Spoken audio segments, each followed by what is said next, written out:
San Óscar Romero, comunista, y la teología de la liberación. Mentes enfermizas de católicos y no católicos vinculan a San Óscar Arnulfo Romero con el comunismo y con la teología de la liberación. Quédate viendo todo el video, que aquí te vamos a explicar la relación entre Monseñor Romero y la teología de la liberación.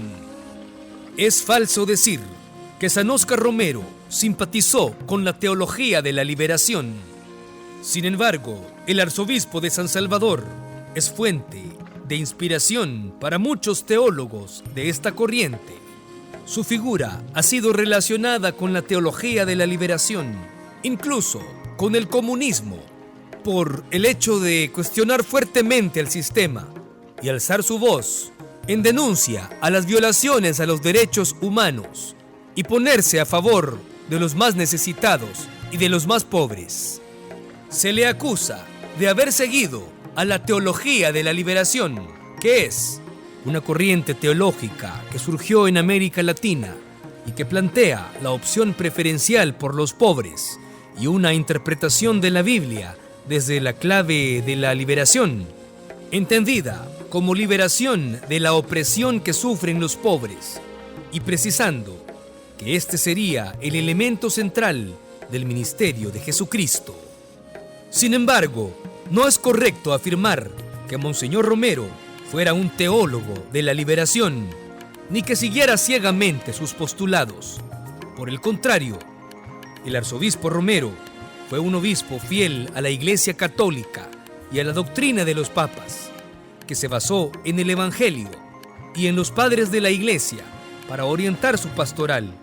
Su acercamiento a los pobres fue fruto de un encuentro personal con Cristo, que lo llevó a una conversión profunda y a una solidaridad activa con los que sufrían la injusticia y la violencia. Monseñor Jesús Delgado, quien fue el secretario personal de Monseñor Romero, afirmó que el arzobispo Romero no era un seguidor de la teología de la liberación. Según Delgado, el santo salvadoreño nunca leyó los libros que le dejaban los teólogos de la liberación, sino que se basaba en la doctrina y en los padres de la Iglesia. Cuando yo escribí la vida de Monseñor Romero, fui a revisar su biblioteca. Evidentemente que los teólogos de liberación, siempre que lo visitaban, le dejaban un libro, sus libros. Los vi, estaban puros e inmaculados. Nunca los abrió. Nunca, jamás, ni los leyó ni los consultó nunca. En cambio, todos los libros de los padres de la Iglesia estaban, pero manoseados por aquí, manoseados por allá, era la fuente de su inspiración. Él no, de la teología de la liberación no supo mayor cosa, no se quiso informar de eso. Él estaba fielmente adherido a la Iglesia Católica y sobre todo a la doctrina de los papas. Pero él se fue abriendo el camino con el Evangelio a una teología de Dios presente en los pobres, ¿verdad? Que podríamos llamarlo así, Dios presente y viviendo con los pobres y caminando con los pobres, que es relativamente diferente de la teología de la liberación, pero igual comprometido con los pobres desde el Evangelio. Monseñor Romero no se dejó manipular por ninguna ideología, ni por la derecha, ni por la izquierda, sino que mantuvo una posición crítica y profética frente a los abusos de poder y las violaciones de los derechos humanos. Su voz se convirtió en la voz de los sin voz y su testimonio en un ejemplo de coherencia y valentía cristianas.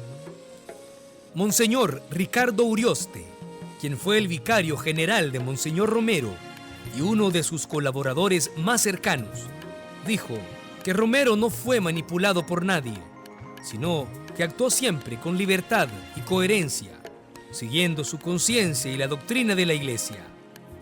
Urioste rechazó también las acusaciones de que Romero fuera un instrumento de la teología de la liberación o de algún grupo político, y afirmó que Romero era un hombre de Dios que buscaba la paz y la justicia para su pueblo.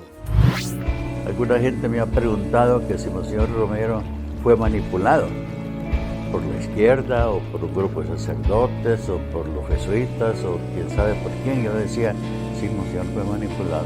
Lo manipuló Dios, que hizo con él lo que le dio la gana. Esa es la única manipulación que él sufrió. Por eso, Monseñor Romero es considerado un mártir de la fe y un inspirador de muchos teólogos y cristianos comprometidos con la causa de los pobres. Fue beatificado por el Papa Francisco en el año 2015 y canonizado en el 2018 como un santo de la Iglesia Universal y un modelo para los obispos y para la Iglesia latinoamericana. Monseñor Óscar Arnulfo Romero fue un arzobispo salvadoreño que se destacó por su defensa de los derechos humanos y de los pobres en medio de la violencia y la represión que azotaban a su país en los años 70 y 80. Fue asesinado mientras celebraba la misa el 24 de marzo de 1980 por escuadrones de la muerte vinculados a los militares de la época.